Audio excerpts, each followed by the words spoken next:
So we had one of our members come on and suggest that we do a video about patellar tendonitis. For those of you who haven't had the pleasure, patellar tendonitis is this gnawing, burning, aching, itchy sometimes, uncomfortable sensation that you get right under the kneecap.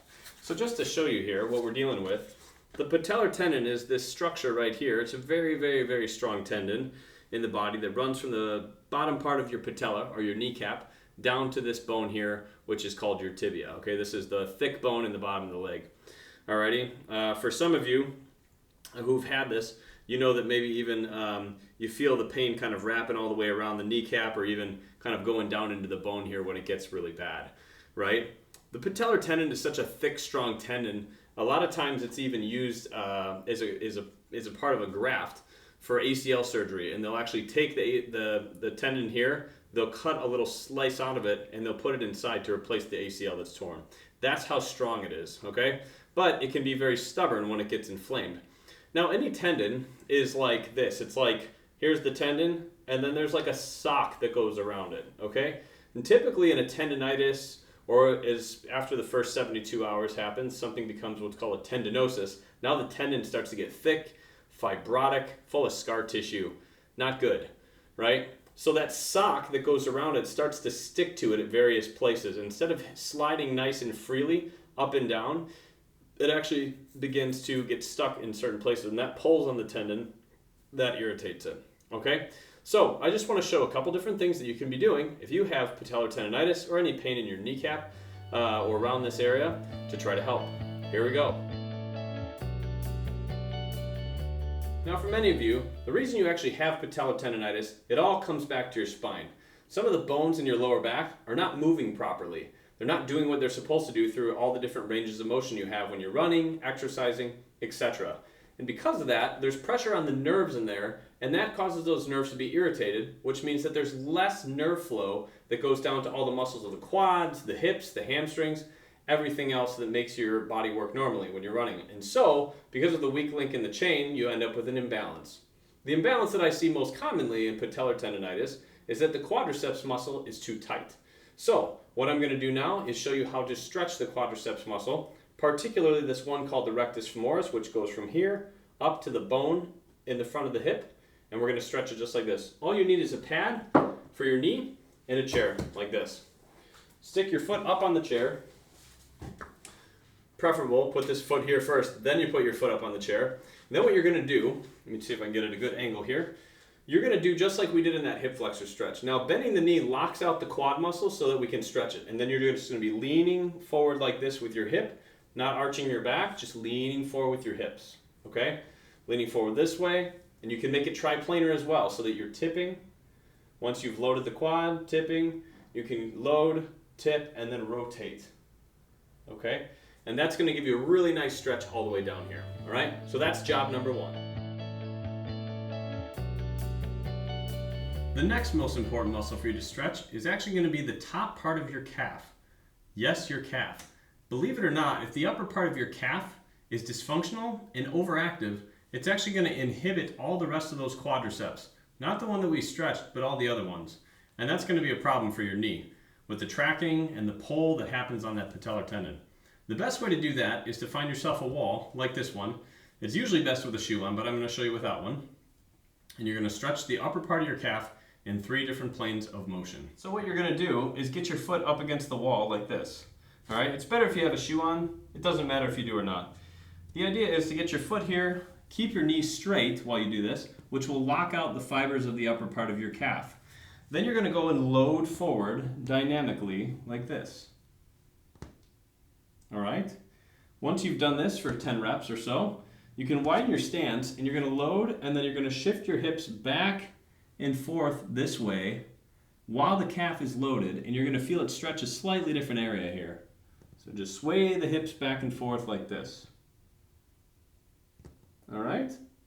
Once you've done that, load, sway away, and turn away.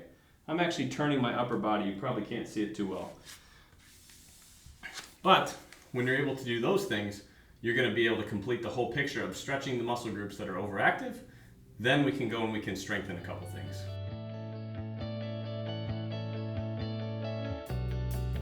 Once you've stretched that quadriceps muscle, what you want to do is actually begin to strengthen the psoas, the hip flexor that's often weak.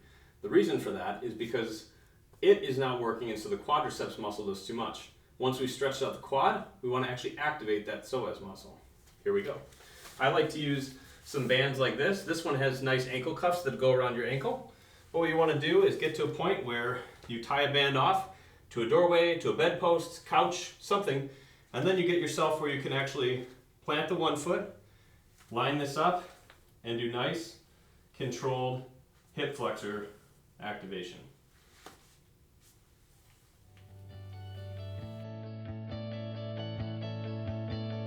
So the next thing we want to do is make sure that we're actually activating the muscles of the glutes and the hamstring.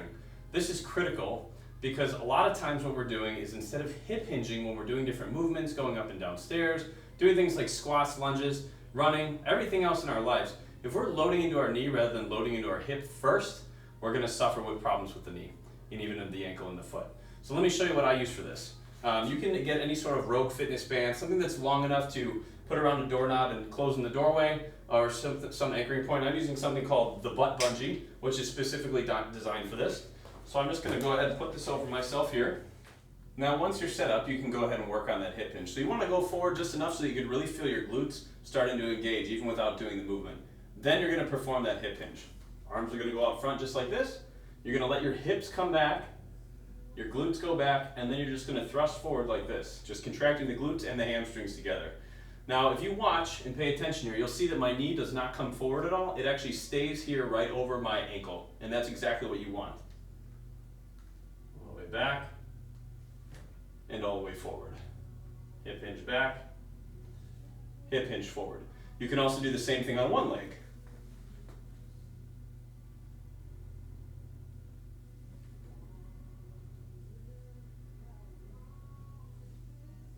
All right?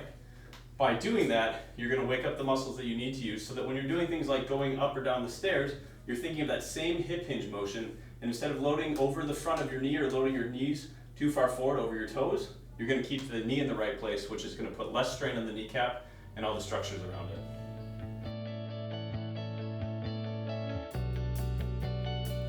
So there you have it. Now you have a few more tools in your toolbox to help you get over this patellar tendonitis. Now, like I said earlier, if the bones in your spine aren't moving properly, if the mechanics aren't right, no matter what you do with these stretches and exercises, you're always going to be lacking a little bit of what the muscle function is like, because if those bones don't move properly, you're not going to have full and complete nerve flow coming out of those nerves that exit your spinal cord, and so these muscles will never work at a totally healthy and optimal level, okay? However, you can do these exercises, some of these things, and you should start to at least feel a little bit better. Additionally, there's some really important things that you need to take advantage of, and that would be things like paying attention to what is going on in your daily activities, such as going up and down stairs. Think about this. Instead of getting your knee forward as you go up and down the stairs, think about getting your hips back, just like the hip hinge exercise we showed you. You'll start to feel it in the glutes and in the hamstrings, and not so much in the quads or in the knees. That will be very helpful. And if you're exercising, doing things like squats, lunges, things like that in your workouts, make sure that you're bringing those same principles into play. Making sure you're not giving your knees forward, making sure you're getting your hips back, keeping the knees behind the toes. If you do these things, you'll start to feel better. Enjoy, and hopefully we'll see you soon.